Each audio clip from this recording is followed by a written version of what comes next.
Good morning. Oh, it's the early morning this morning. So we are in a different place. We're in the living room because my basement flooded and the studio is all full of things from our basement. Very exciting. So this is where we're practicing today. I hope you're well. I'm glad you're here. Oh,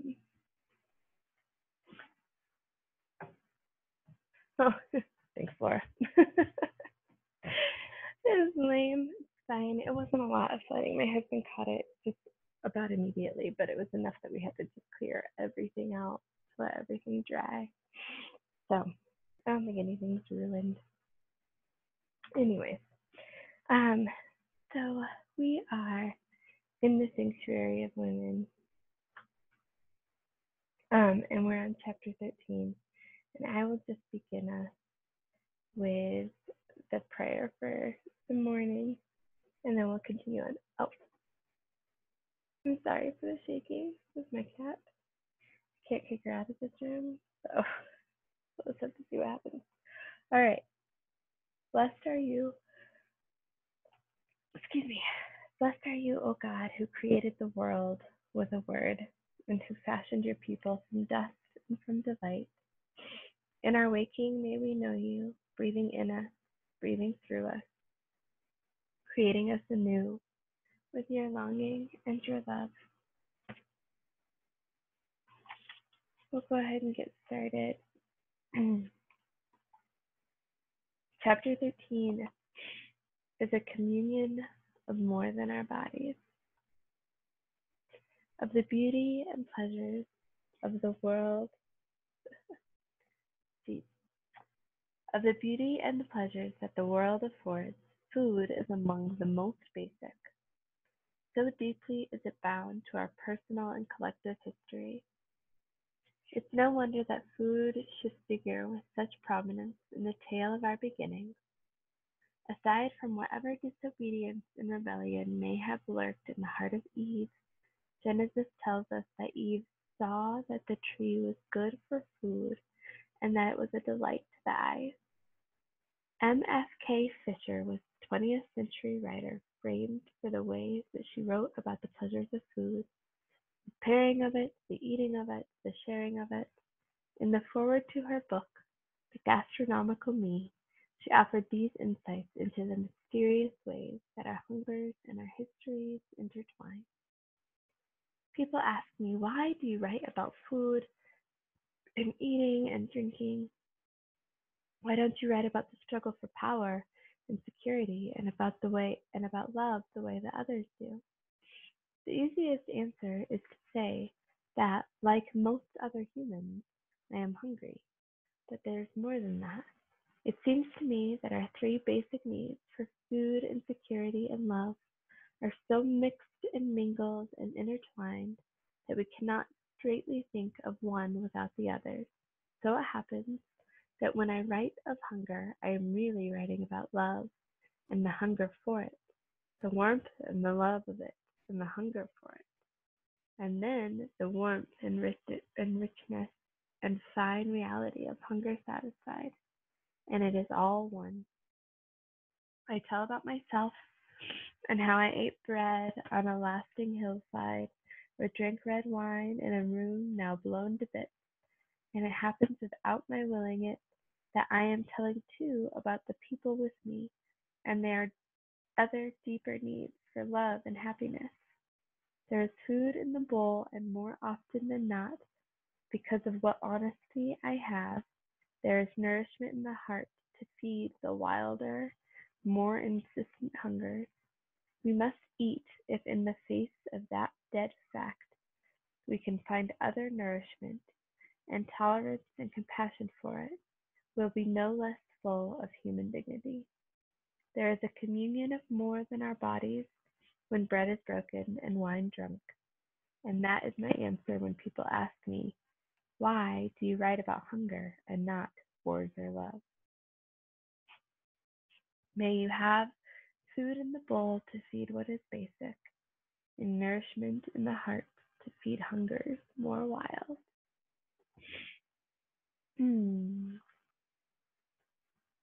I love that.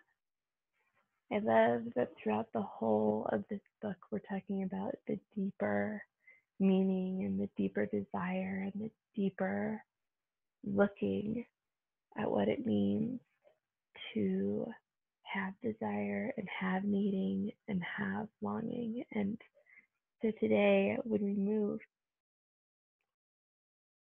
we're just going to move from our core in our heart, and we are going to see what we can feed today. I also, that's weird, and I have like a kink in my neck. There might be some things that look weird when I'm doing them. Sorry, excuse the lead. All right, so we'll just start with our breath like we normally do. This time, if you're comfortable with it, you can put your hands on your belly, one hand on your belly and one hand on your heart. And we'll start from here, just taking deep inhales and exhales, breathing in and breathing out.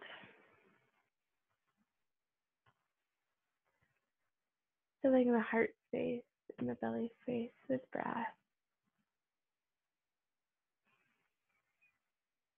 Letting them expand underneath your hands.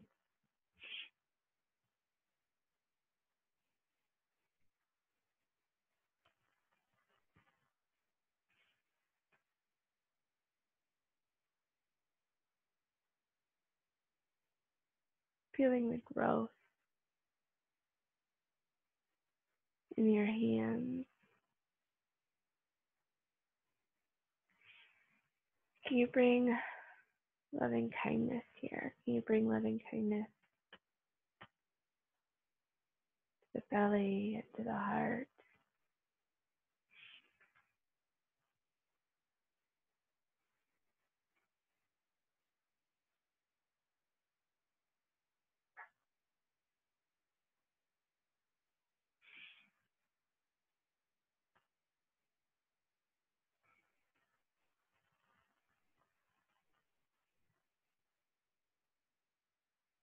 Can you have your hand on your belly without judging it for its hunger?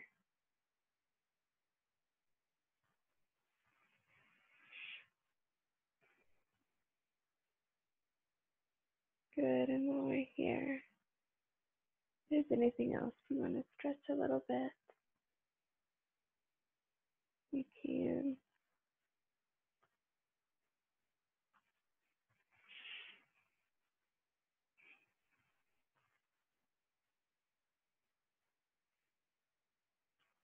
We're just going to take now our hands to the knees, and we'll just take some big body circles here. Bringing it in, pushing it out, making big circles with our body.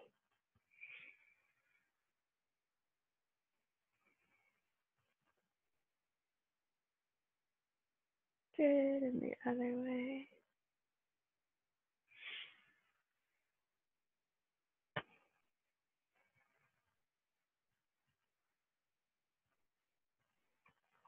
Good, and coming back to center. Opening the heart space and pulling it in, belly to side. Opening up and belly to spine. Good, and we're going to take a little bit of a turn here. So one hand to the opposite knee, that hand behind you. Just take a little twist. Belly moves to the side, ribs move to the side, shoulders, and finally your gaze.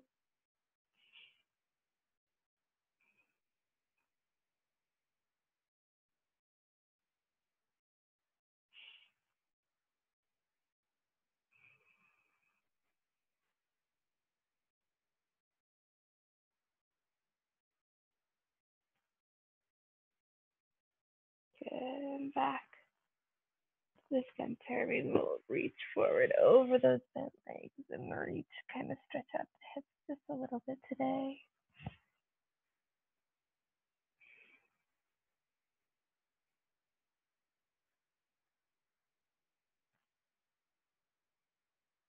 Good. Walk your hands back. And take your twist to the other side. Hand behind you, fingertips point straight out. Twist here in the belly, followed by the ribs and the shoulders, and lastly your gaze.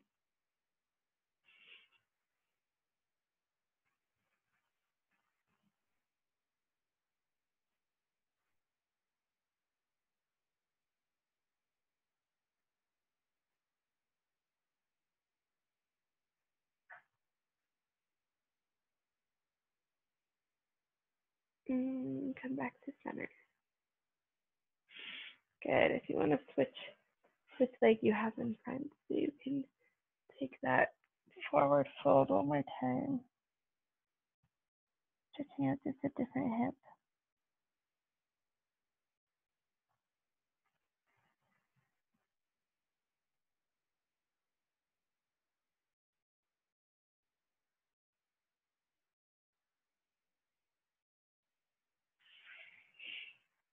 Good. Walk the hands back, and we're just going to take ourselves into child's pose. So you can keep your knees together, or your knees can come wet width apart. Big toes touch. Just reach forward. Forehead comes down to the mat. Let your belly fall between the thighs.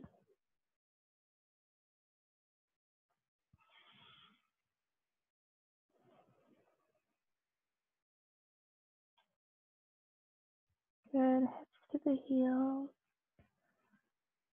Hearts open.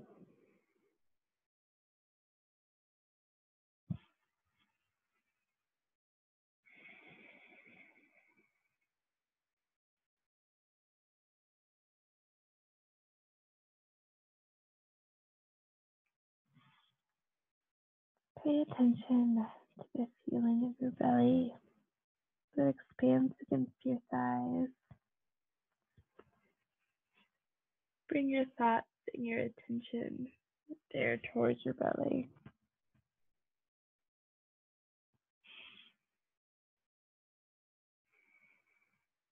The energetic center that rests in our core is one that serves our passion. What are you passionate for? What are you hungry for? What are your eyes being open to as we move through these practices where we intentionally connect to our bodies and to our desires and to the ways that God made us?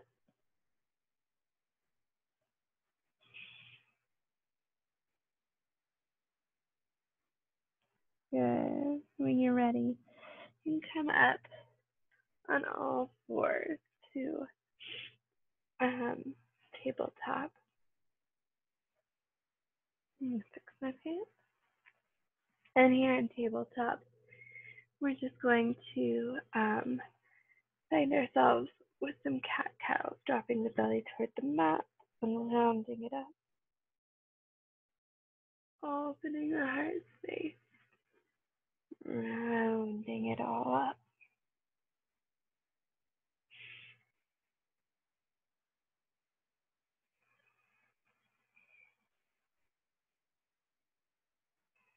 And take some hip circles here. Maybe go the other way.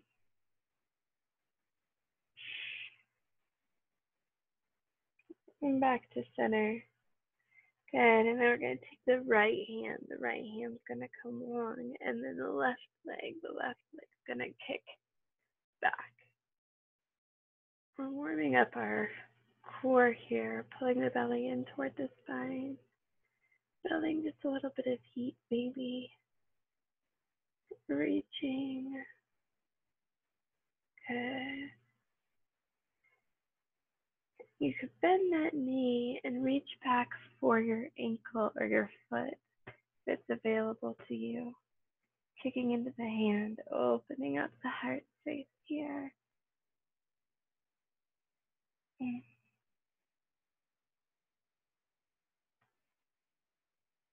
Oh, good. Take it back down. Good. And we'll take the opposite hand. Left hand, right foot.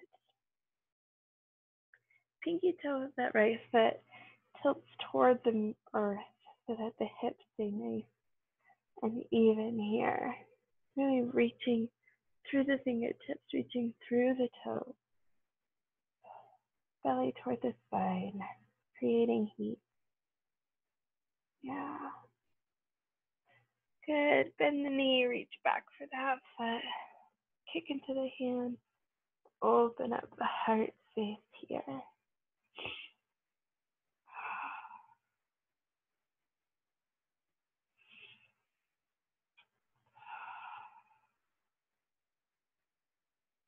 Good. And back down to the earth. Good. From here, we're going to just bring our toes back and we're going to find ourselves in a plank pose. Good. If you need to drop the knees here, if the plank pose is a little much for you, you totally can. Listen to your body. Drawing the core up and in.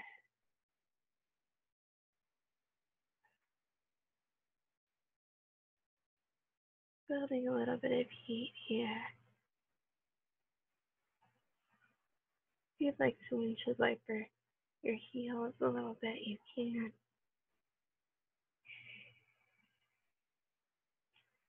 Good. Hinge the shoulders forward. Lower yourself down. Elbows kiss the rib cage all the way down to the mat. Good. Toenails now press into the mat.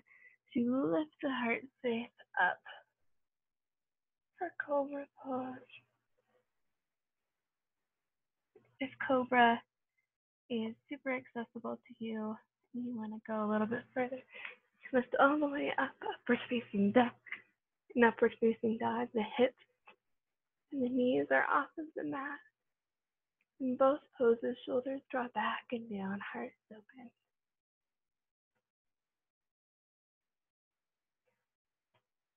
Good. Bring the knees back to the mat.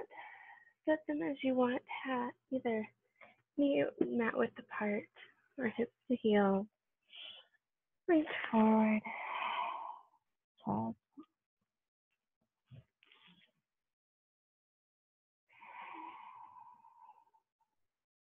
Good. Breathe into the fire in your belly, the warmth growing there.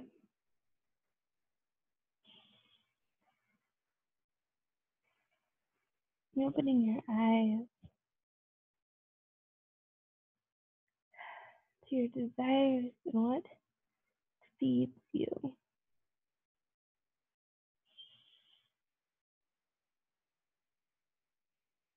What's a wilder need that you have to be fed beyond the basic food?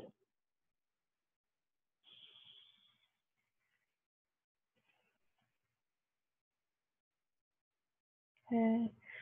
Okay, come up now, and you have two options here. You can just sit back on your knees, if you can just sit on your knees, back on your heels, if that feels good. Or you could take hero pose. In hero pose, your feet are going to come apart, and your hips are going to come in between the feet and the knees on the mat. If this is a little bit too intense, you could always stick a block or a pillow between the feet and bring your hips there. Totally up to you.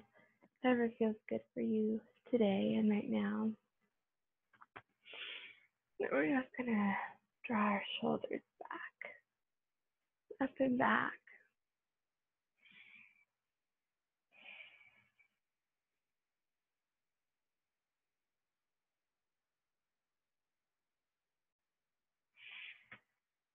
Your arms are gonna come high. And the fingertips come back and match the toes so they point backwards. Shoulders draw together. Heart opens up.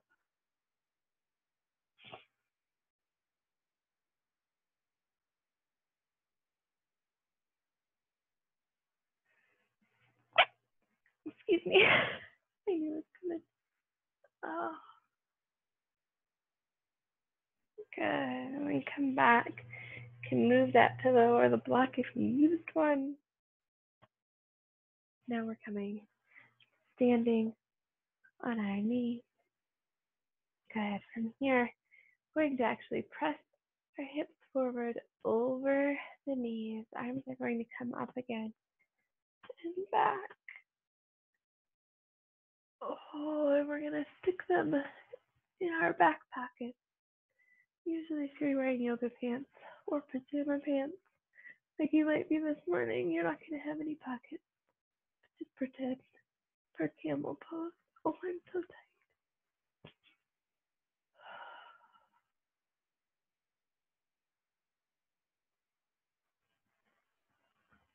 tired. Oh, good. And back up.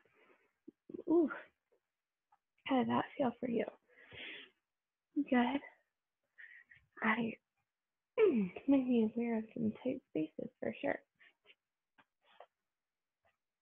From here, we're going to lower ourselves down onto the mat, one vertebrae at a time.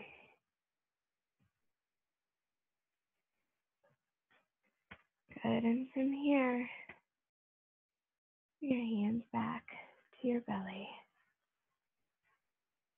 Good. And we're going to walk our feet back so the heels are really close to the hips, almost touching the hips.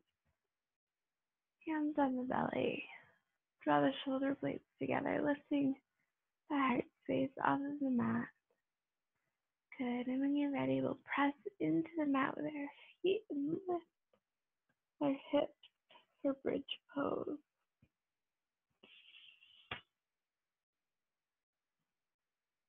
If you need a little bit of support here, you can always put a block under your hip.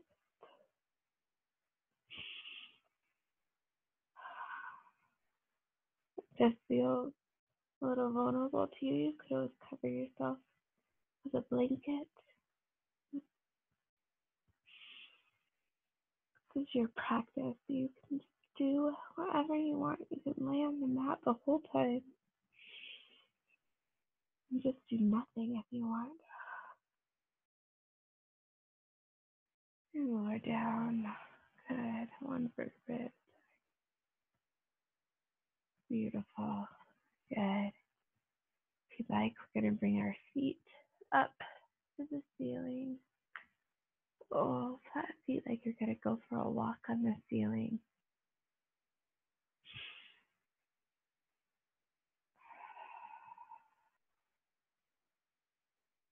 Legs up the wall is what this is called. If you need it to be more relaxing, you could put your feet up against a real wall. Move your hips up toward the wall.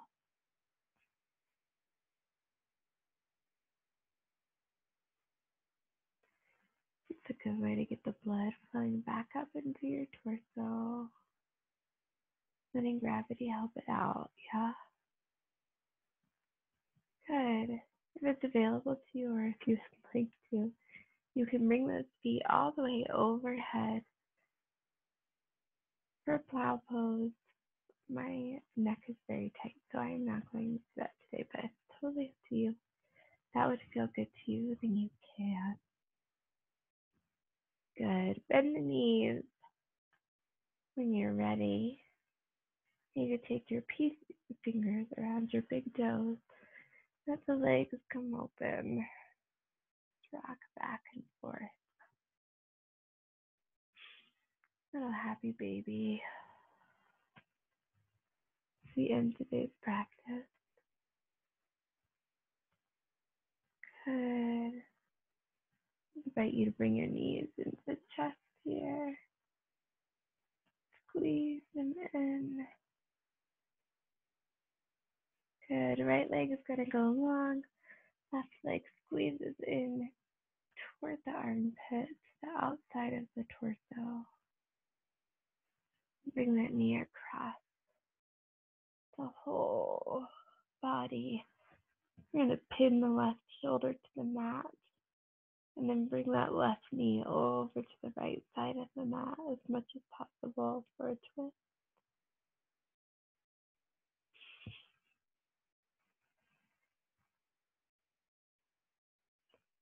And back to center. Good. Left leg goes long, right leg comes in.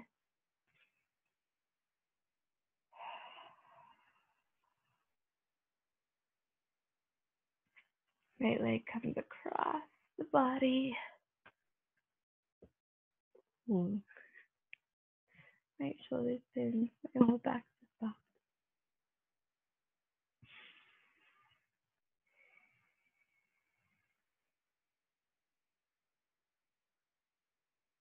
And back to center.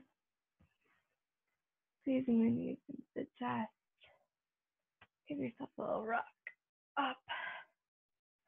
Good job. That's beautiful today.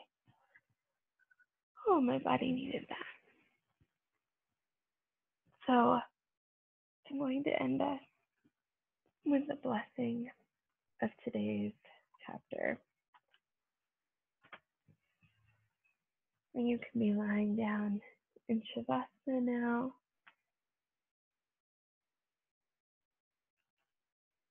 The blessing is, may you have food in the bowl to feed what is basic, and nourishment in the heart to feed your hungers more wild. As you go through your day today, there's more. And may the God of the feast draw you to a welcome table where you know communion and delight and rest. Oh, I love that. I pray that as you move through your day today, that those words come to you and that you feed yourself not only the basic necessity of food, but your hunger's more wild for communion and rest and love. Thank you for practicing with me today. Have a good one. Namaste.